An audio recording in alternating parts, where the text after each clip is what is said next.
Bismillahirrahmanirrahim. Assalamualaikum warahmatullahi wabarakatuh. Perkenalkan, nama saya Ardiansa dengan NIM C1G119037, Program Studi Ilmu Pemerintahan, Fakultas Ilmu Sosial dan Ilmu Politik, Universitas Halu Oleo. Di sini saya mendapatkan tugas dari dosen saya dari mata kuliah Birokrasi Pemerintahan, di mana saya akan menjelaskan materi yang diberikan pada saat perkuliahan. Langsung saja, yang pertama, pengertian birokrasi. Birokrasi merupakan struktur tatanan organisasi, bagan, pembagian kerja dan hierarki yang terdapat pada sebuah lembaga yang penting untuk menjalankan tugas-tugas agar lebih teratur. Seperti contohnya pada pemerintahan, rumah sakit, sekolah, militer, dan lain-lain.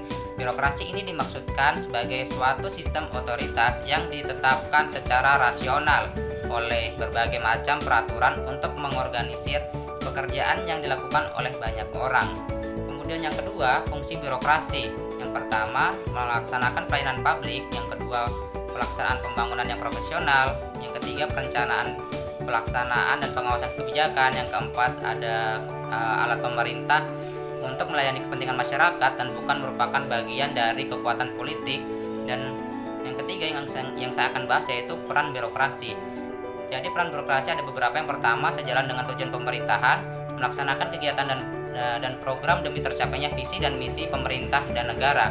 Kemudian melayani masyarakat dan melaksanakan pembangunan dengan netral dan profesional, menjalankan manajemen pemerintahan mulai dari perencanaan, pengawasan, evaluasi, koordinasi, sinkronisasi, represif, preventif, antisipatif, resolusi, dan lain-lain.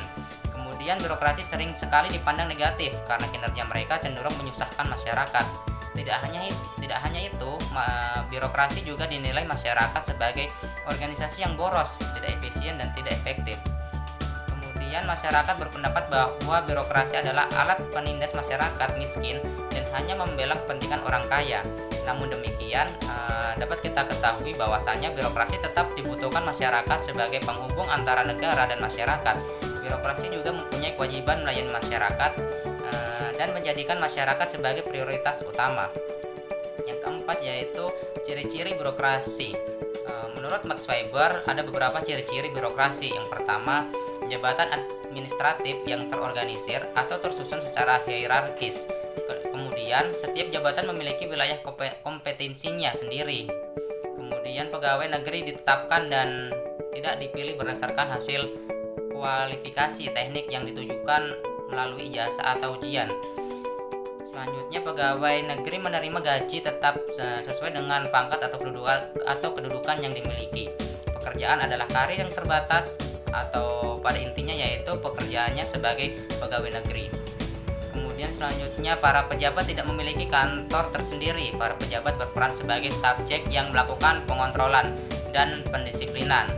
Promosi diberikan berdasarkan pertimbangan kemampuan yang melebihi rata-rata. Kemudian yang kelima, karakteristik birokrasi. Menurut Max Weber, karakteristik birokrasi yang ideal adalah yang pertama, kerja yang ketat pada peraturan. Yang kedua, tugas yang bersifat khusus. Yang ketiga, kaku dan sederhana.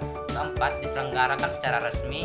Kelima, pengaturannya bersifat hierarki atau dari atas ke bawah. Kemudian selanjutnya berorientasi terhadap logika, tersentralistis, taat dan patuh, disiplin, terstruktur atau sistematis, kemudian tidak pandang bulu. Yang keenam, kinerja birokrasi informasi. Mengenai kinerja birokrasi publik, karena kinerja belum dianggap sebagai suatu hal yang penting oleh pemerintah. Tidak tersedianya informasi mengenai indikator kinerja birokrasi menjadikan bukti dan ketidakseriusan pemerintah untuk menjadikan kinerja pelayanan publik sebagai agenda kebijakan yang penting.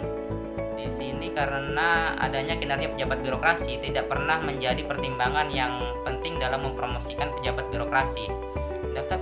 Daftar penilaian dan pelaksanaan yang selama ini dipergunakan untuk menilai kinerja pejabat birokrasi sangat jauh relevansinya dengan indikator-indikator kinerja yang sebenarnya.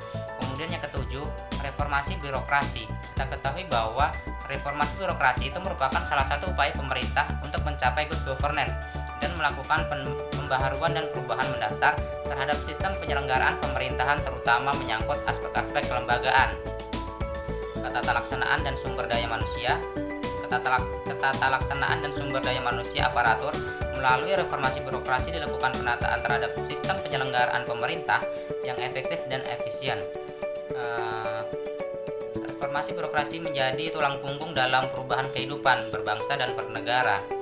Jadi demikian materi-materi yang diajarkan pada saat perkuliahan berlangsung. Kurang dan lebihnya mohon dimaafkan. Wassalamualaikum warahmatullahi wabarakatuh.